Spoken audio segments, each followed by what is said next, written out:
Actually, my dad told me a story about my great-grandfather, Poppa. He and Grandma lived well into their 90s on this farm up north, well, before retirement villages.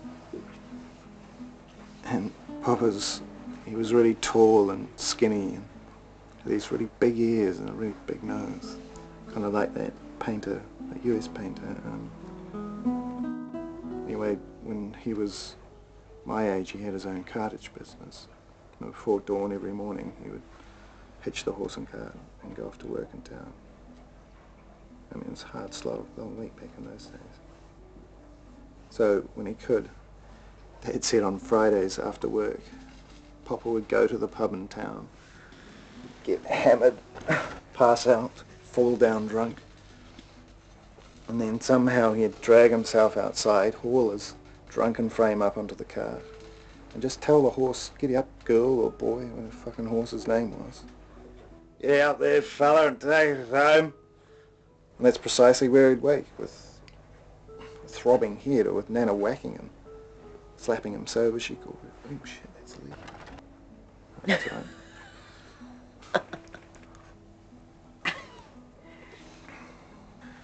Jeez.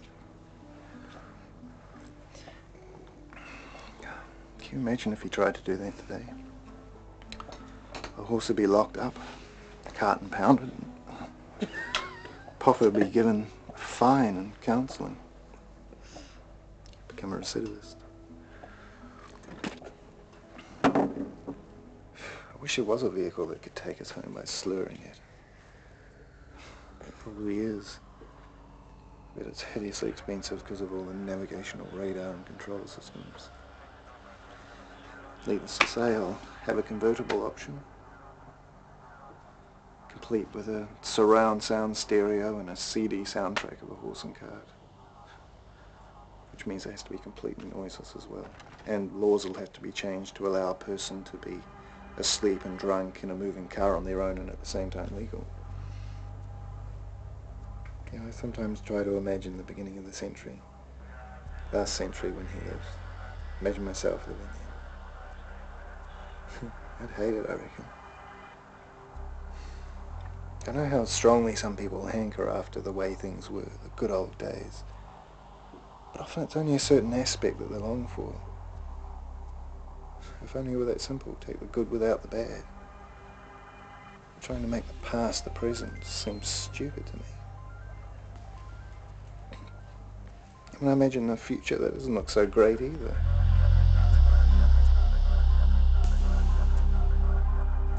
Politicians and the business communities, when they're not poking sticks at each other, they just don't have a real vision of a future for all of us. They can only see the benefits for themselves, and their laws and theories just smack of the knee jerk. Nostalgia, eh?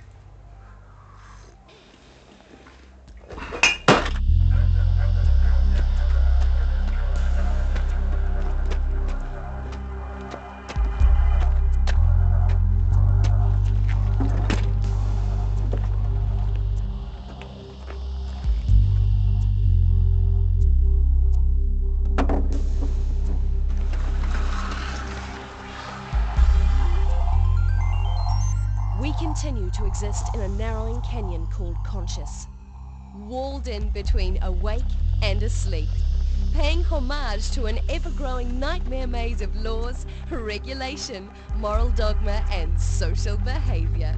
This maze, our creation, seems to have taken on a life all its own, and now has us turning on each other.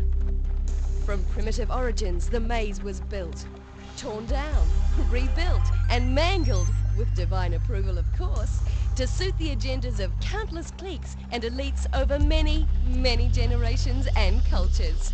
Some had good intentions. Most, though, just concerned themselves with consolidating power and revenue while eradicating perceived opposition. But wanting to be remembered as being of impeccable character, swept their mistakes and lies under a dazzling carpet of righteousness.